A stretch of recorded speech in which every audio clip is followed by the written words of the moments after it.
Today நாங்கள் எடுத்துருக்க recipe என்ன அப்படின்னா ஹோம்மேட் ரோஸ் மில்க் எசன்ஸ் எப்படி செய்கிறதுன்னு சொல்லி தான் எடுத்திருக்கோம். அதை ஏன் இன்றைக்கி நாங்கள் சூஸ் பண்ணோம் அப்படின்னா, நியூஸ்லாம் பார்க்குறோம் நிறைய கலர் ஆட் பண்ணுறதால ரோஸ் மில்க்கும் பஞ்சு மிட்டாயும் பேன் பண்ணிகிட்ருக்காங்க. ஸோ அதனால் சரி வீட்டிலே செய்யலாம் அப்படின்னு சொல்லிட்டு நாங்கள் ட்ரை பண்ணியிருக்கோம். அதுக்கு மெயினாக தேவையான ஒரு பொருள் என்ன அப்படின்னா ரோஸ் பெட்டல்ஸ். ஸோ அதனால் ரோஸ் பெட்டல்ஸை வந்துட்டு நல்லா வாஷ் பண்ணிவிட்டு க்ளீனாக வாஷ் பண்ணிவிட்டு ஒரு 2 கிளாஸ் ஆஃப் வாட்டர் போட்டு டிபெண்ட்ஸ் அப்பான் த ரோஸ் பெட்டலோட குவான்டிட்டி பொறுத்தளவுக்கு நீங்கள் தண்ணி நல்லா ஊற்றி பாயில் பண்ணிக்கோங்க.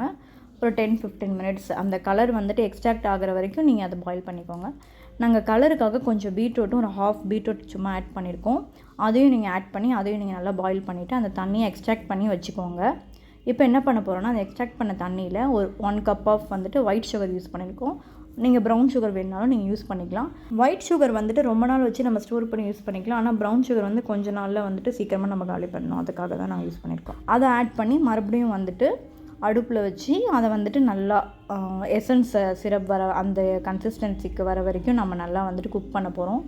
இப்போ நீங்கள் பார்த்தீங்கன்னா அதோட கன்சிஸ்டன்சி ரொம்ப வந்துட்டு கம்பிப்பதமாக சிரப் கன்சிஸ்டன்சி மாதிரி இருக்கும். ஸோ இது நீங்களே பார்த்தீங்கன்னா தெரியும். இப்போ இதை நம்ம என்ன பண்ண போகிறோம்னா ஃப்ரிட்ஜ்லேயோ வந்துட்டு ஏர்டைட் கண்டெய்னரில் போட்டு நம்ம ஸ்டோர் பண்ணி வச்சுக்கலாம்.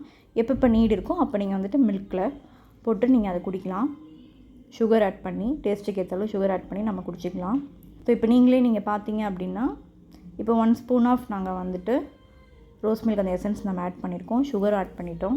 பேசிக்காக இந்த பெட்டல்ஸோட நிறைய பெனிஃபிட் இருக்குது. ஹேருக்கும் நிறைய பெனிஃபிட் இருக்குது. ஸ்கின்னுக்கும் நிறையா வந்துட்டு இந்த க்ளோ கிடைக்கும். ரிங்கிள்ஸ்லாம் வராமல் தடுக்கும். இப்போ நீங்கள் பார்த்தீங்கன்னா இந்த மில்க் வந்து எசன்ஸ் போட்டு வச்சுருக்க மில்க்கு. ஸோ அவ்வளோ பெட்டல்ஸ் போட்டுமே லைட்டாக தான் எங்களுக்கு கலரே வந்திருக்கு. ஸோ அப்போ நீங்களே யோசிச்சு பாருங்கள் இதில் எவ்வளோ கெமிக்கல்ஸ் ஆட் பண்ணியிருக்காங்க அப்படின்னு சொல்லிட்டு. Thank you guys.